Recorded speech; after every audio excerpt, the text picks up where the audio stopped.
هي الحلقات تحفظني بآيات من القرآن، هي الحلقات تملأني بحب المصطفى العدنان، هي الحلقات تحفظني بآيات من القرآن، هي الحلقات تملأني بحب المصطفى العدنان، وأخلص نيتي دوما لرب واحد ديان بروح ملؤها طهر. Sure Tevbe tefsiri 100. ayetten başlayıp okuyayımız inşallah. Bismillah, elhamdülillah, ve salatu ve selamu ala Resulillah ve ala alihi ve sahbihi ecma'in. Esselamu aleyküm ve rahmetullahi ve berekatuhu. Tövende diktanlağa İbn Kesir rahimahullah'ın Kur'an-ı Kerim tefsiri Uygurca tercümesi Tevbe suresi 100. ayetten başlayıp okuyayımız inşallah. Euzubillahimineşşeytanirracim. Hemmeden ilgiri iman etkan muhacirlar ve ensarlardan yaxşılık kılış bilen ulağı ergeçkenler, yani tabiinler ve kıyametkice ulağının yoludu manganlardan Allah razı oldu. Ulağımı Allah'dan memnun oldu. Allah ulağı aslıdan östenle ekip durduğun cennetlerini teyarladı. Ula cennette mengü kalıdı. Bu çok bəxtdir. Muhacirlarının, ensarlarının ve yaxşılık kılış bilen ulağı ergeçkenlerinin artıqçılıkları. Allah Teala bu ayette özünün hemmeden ilgiri iman etkan muhacirlar, ensarlar ve yaxşılık kılış bilen ulağa kıyamet günü geçe ergeçkenlerden razı bolganlıqını, ulağımı Allah Teala'nın özlerine teyyarlagan nazır nimetlik ve muqim turalgı caydan ibaret cennetlerini teyyarlaganlıqı üçün Allah Teala'dan memnun bolganlıqını haber kıldı. Şa'bi bu ayet hakkında mındaq deydi. Hemmeden ilgiri iman etkanlardan muhacirlar, ensarlardan Hudeybiye sulhisi bolgan yili Ridvan bey'itiga qatnaşqanlar köz tutuldu. Ebu Musa Ash'ari, Sa'id ibn Musayyib, Muhammed ibn Sirin, Hasan ve Qatade qatarlıqlar muhacir ve ensarlardan Peygamber aleyhisselam bilen billa iki kıblige qarab namaz okuganlar köz tutuldu dedi. Uluq Allah hemmeden ilgiri iman etkan muhacirlar ve ensarlardan yaxşılık kılış bilen ulağı ergeçkenlerden özünün hakikaten razı bolganlıqını haber kıldı. Ulağa düşmenlik kılgan yaki ulağını tıllıgan yaki ulağının bazılarına düşmenlik kılgan ve yaki bazılarını tıllıgan kişilerin bolup mu Peygamber aleyhisselamdan kiyinki kat sahabelerge düşmenlik kılgan ve ulağını tıllıgan kişilerin halığı vay. Sahabelerin en yaxşısı ve en katısı Halife Ebu Bekir Sıddık radiyallahu anhudur. Rafizilerden ibaret bir bölük azgınlar sahabelerinin kattılarına düşmanlık kılıdı. Ulanı gazeplendirdi ve tıllaydı. Allah Teala'ya sığınıp ulanın bu kılmışlarından panah dileyimiz. Ulanın bu kılmışları aklının ne kadar kemçiklikini ve dillerinin ne kadar peskeşlikler bilen toşkanlıkını gösterip verdi.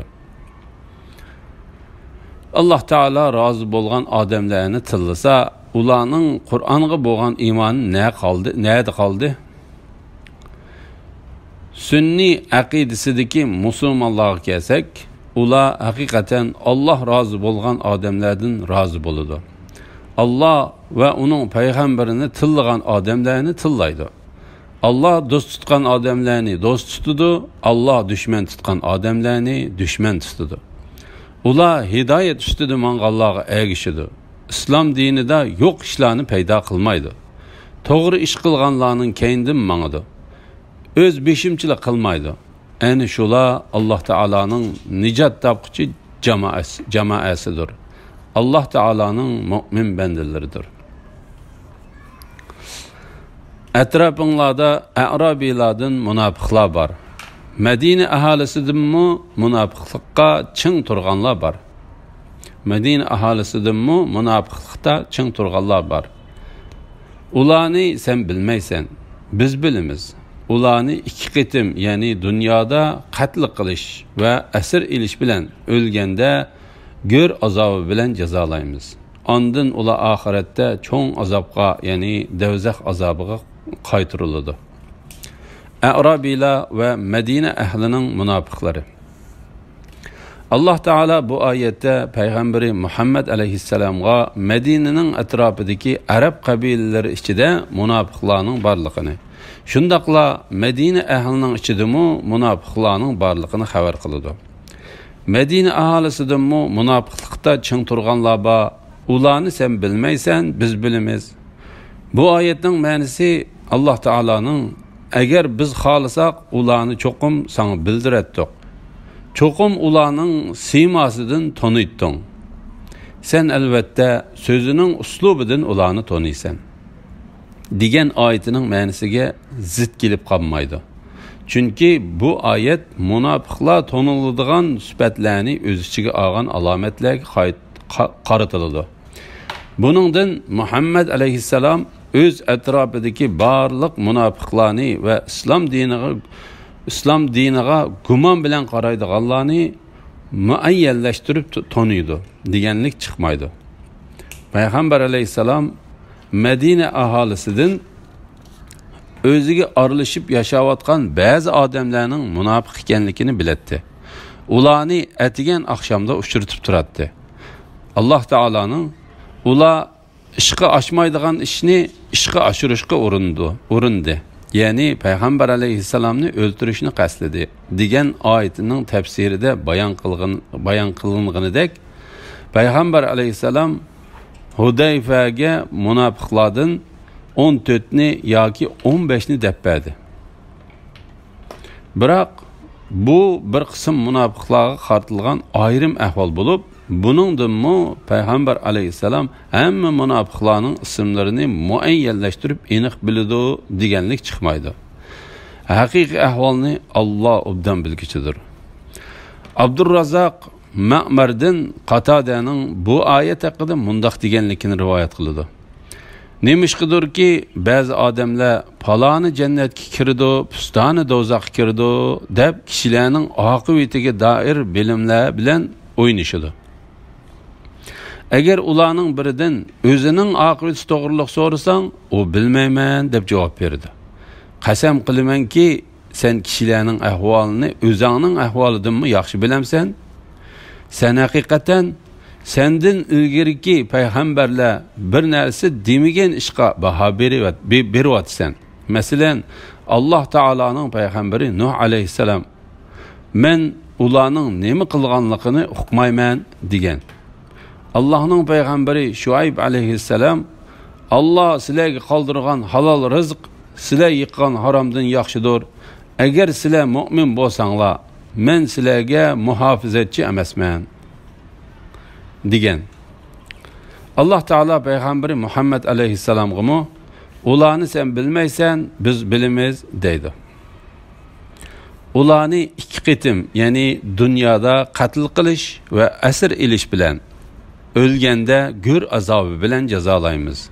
Andın ula ahirette çoğun azabqa, yani devzaq azabıga qaytırıldı.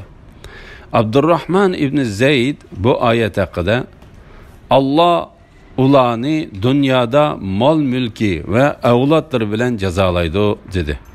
Ve Allah Teala'nın ularning mal mülki ve evladı seni eceblendirmesin diyen ayetini okudu. Abdurrahman sözün devam qilib, mana bu mal mülk ve avlatlar munofiqlar uchun azab, mu'minlar uchun ajr hisoblanadi. Allah munofiqlarni oxiratda devzaq bilan jazolaydi. Chunki Allah ondan ular oxiratda cho'ng azobga, ya'ni devzaq azobiga qaytariladi deydi dedi. Yana bir qism kishilar gunohlarini e'tirof qildi. Ya'ni boshqalarga o'xshash jihadga chiqmaganligiga yolg'on uzr aytmadi. Ular yaxshi ishga yomon ishni aralashtirib qo'ydi. Allohning ularning tavbasini qabul qilishi umidlikdir. Allah haqiqatan tavba qilguvchilarni mag'firat qilguvchidir. Nihoyatda mehribondir. Jihadga sal qarab, uningga chiqmagan mu'minlar to'g'risida. Alloh taolo haqni inkor qilgan va uningga qarata shakti bo'lgan holda jihadlar qasdan chiqmagan munofiqlarning ahvolini bayon qilgandan keyin haqqi iymon keltirib va uningga ishinib turib, rahat farog'atga berilib ketib, jihadga sal qarab, uningga chiqmagan gunohkor mu'minlarning ahvolini bayon qilishga boshlab mundaq deydi. Yana bir qism kishilar gunohlarini e'tirof qildi. Ya'ni boshqalarga o'xshash jihadga chiqmaganligiga yolg'on uzr aytmadi. Ya'ni ular o'zlari bilan Robbining orasidagi bu haqiqiy ahvolni e'tirof qildi.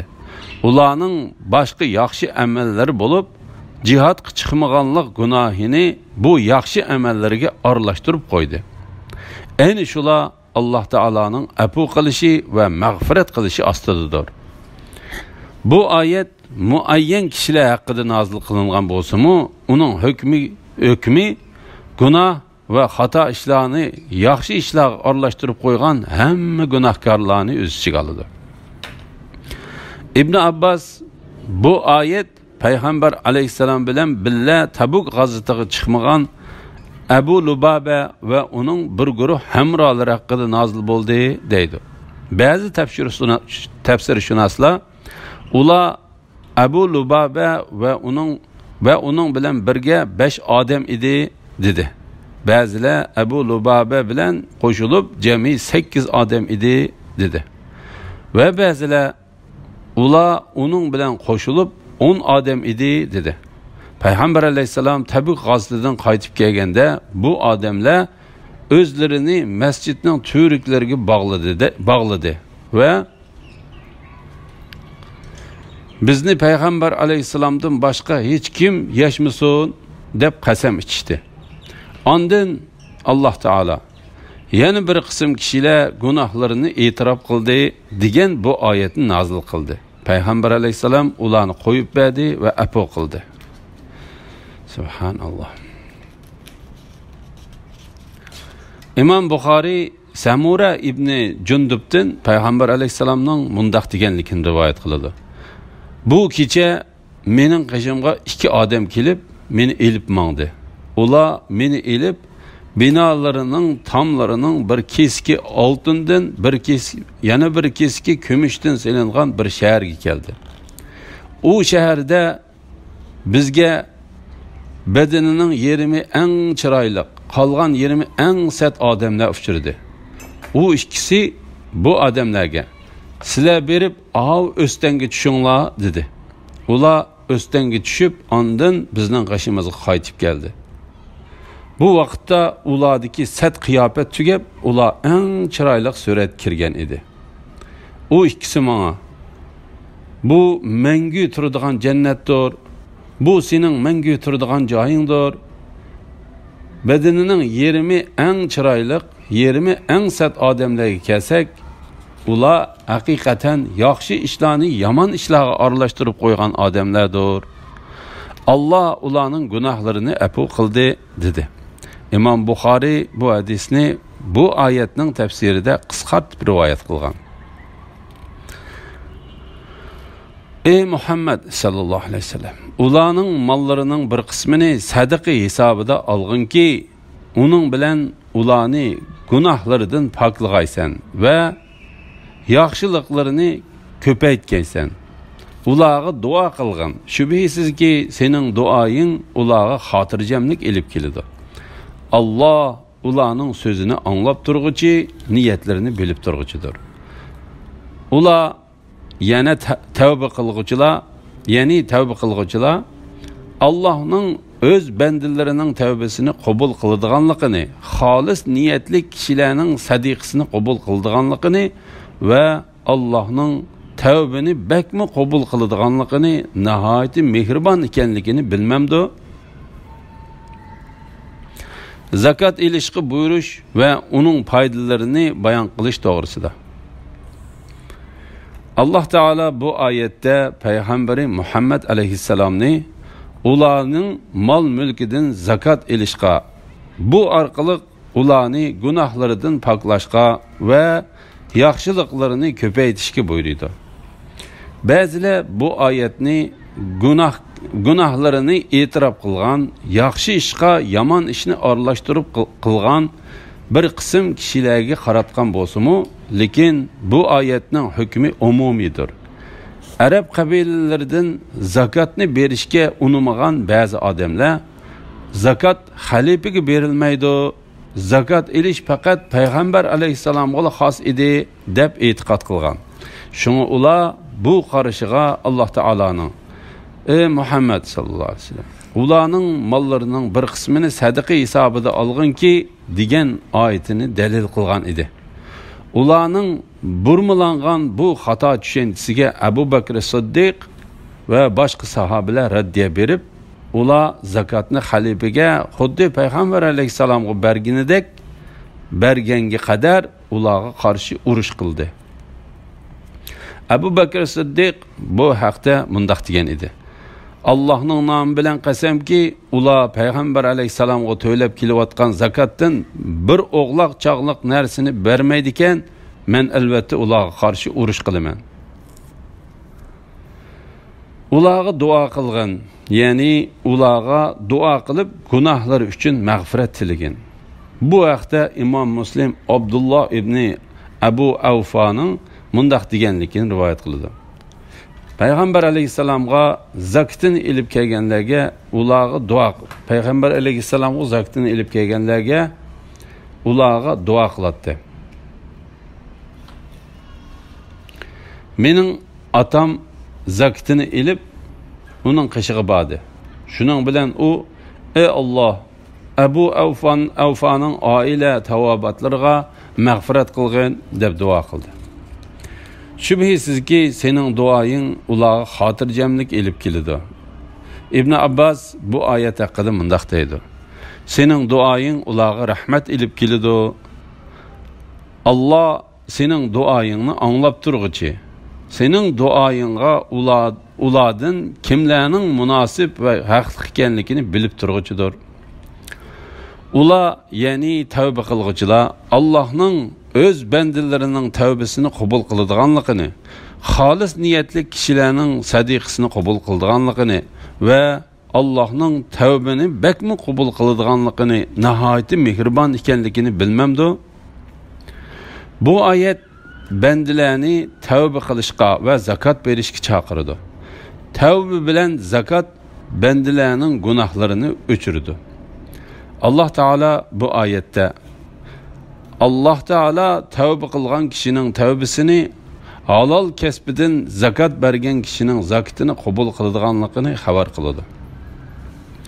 Shak shubhisizki Alloh taolo halol kasbdan qilingan zakatni o'ng qo'li bilan qabul qilib, ondan uni o'z egasiga ko'paytib berdi.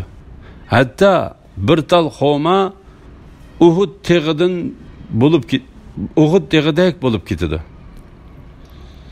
Hatto bir tal xorma Uhud teg'idek bo'lib ketdi. Bu haqda Abu Hurayra radhiyallohu anhudan payg'ambar alayhissalomning mundaq deganligi rivoyat qilindi: Shak shubhisizki Alloh sadaqani o'ng qo'li bilan qabul qiladi. Ondan uni sizlarga xuddi sizlar toychoqni beqib cho'ng qilgandek cho'ngaytib berdi. Hatto bir loqma narsami Uhud teg'idek cho'ngayib ketdi. La havle ve la kuvvete illa billah. Bunun delili g'olib ve büyük Allah Teala'nın kitabıdaki Ular, ya'ni tavba qilguvchilar Allohning o'z bandalarining tavbasini qabul qildiganligini, xolis niyatli kishilarning sadiqasini qabul qildiganligini va Allohning tavbani bakmi qabul qildiganligini, nihoyat mehribon ekanligini bilmamdi va Allah jazonining barakatini o'chirib etadi, sadaqaning barakatini ziyoda qiladi degan oyatlardir. Abdullah ibn Mas'ud radıyallahu anhu shak shubhisizki sadaqa uni so'ragan odamning qo'liga tushishdan ilgari g'olib va buyuk Alloh taolaning qo'liga tushidi dedi. Ondan ular, ya'ni tavba qilguvchilar Allohning o'z bandalarining tavbasini qabul qiladiganligini, xolis niyatli kishilarning sadiqasini qabul qiladiganligini va Allohning tavbani bakmi qabul qiladiganligini, nihoyat mehribon ekanligini bilmamdi degan oyatini o'qidi.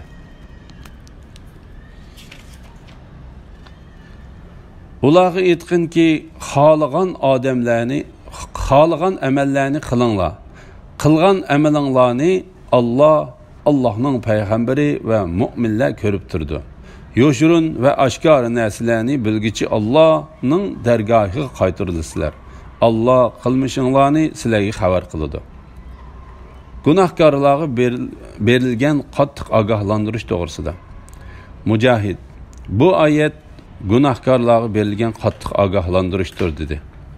Alloh taolaning amr farmonlariga xiloflik qilguvchilarning amalleri büyük ve yüksek Allah Teala'ga, Peygamber aleyhisselam'a ve müminlerge gösterildi.